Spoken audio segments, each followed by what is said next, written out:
तो फायदा क्या होता है भागवत सुनने से? 3 फायदे गिनाए। कौन कौन से?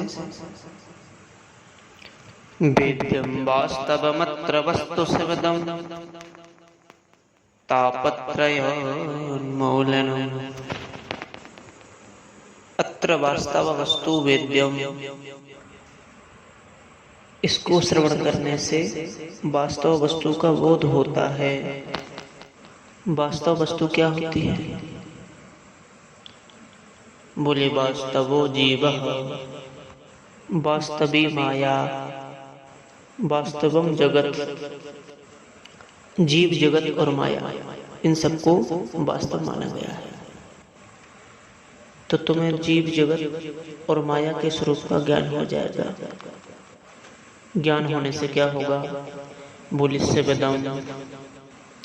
तुम्हें इनका ज्ञान हो गया तो तुम्हारा परम कल्याण हो जाएगा। शिवम कल्याणम ददाति इति शिवदम। अच्छा, कल्याण हुआ कि नहीं कैसे पता चलेगा? बोले तापत्रयोन्मूलनम। मरने के बाद तो कौन सी गति मिली, ये परोक्ष का विषय है। प्रत्यक्ष लाभ यह है कि तापत्रयोन्मूलनम, दैहिक, दैविक और भौतिक, इन तीन तापों में जो सारा संसार संतप्त है, इन तीनों तापों का सर्वथा निर्मूल, अत्यंत निवृत्ति हो जाएगी। सदा सर्वदा तुम्हारे जीवन के लिए यह तीनों ताप समाप्त हो जाएंगे। दैहिक, दैविक, भौतिक ताप, इन तीनों ताप इन्हीं को कहते हैं।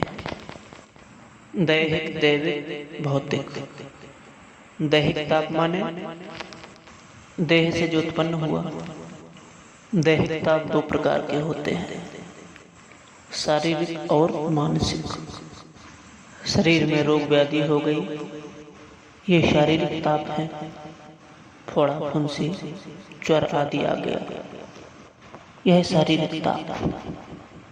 दूसरा मानसिक ताप। शरीर से तो एकदम स्वस्थ हैं, पर मन में बहुत टेंशन है, बात बात पर क्रोध आ जाता है, स्वभाव बड़ा चिड़चिड़ा है, ये मानसिक ताप है। इन दोनों को दैहिक ताप कहते हैं। दूसरा होता है दैविक। दैविक के द्वारा अतिवृष्टि, अनावृष्टि, भूकंप, सुनामी, ये जो दैविक प्रकोप हैं वह दैविक ताप है। और तीसरा होता है भौतिक ताप। भौतिक ताप माने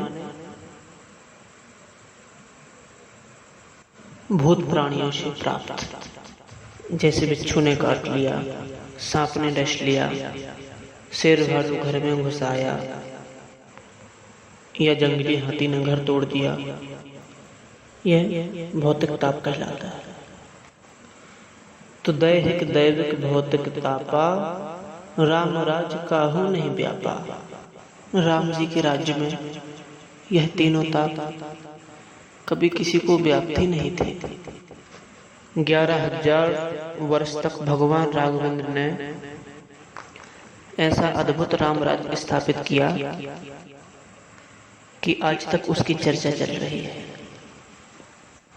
राम राज्य, कभी पिता के सामने पुत्र की मृत्यु नहीं होती, कोई स्त्री कभी विधवा नहीं होती। यह राम राज्य के आदर्श थे। जिस राज्य में जितना अधिक पाप होगा उतने ही पापों के परिणाम भी प्रत्यक्ष दिखाई पड़ेंगे। बाप के सामने बेटा मर जाना, स्त्री का विधवा हो जाना, ये सब पाप के ही तो परिणाम है। और जब पाप ही नहीं होगा तो पाप का परिणाम कहाँ से आएगा? तो राम राज्य ऐसा अद्भुत था, सभी चारों वर्ण अपने अपने धर्मानुसार आचरण करते थे।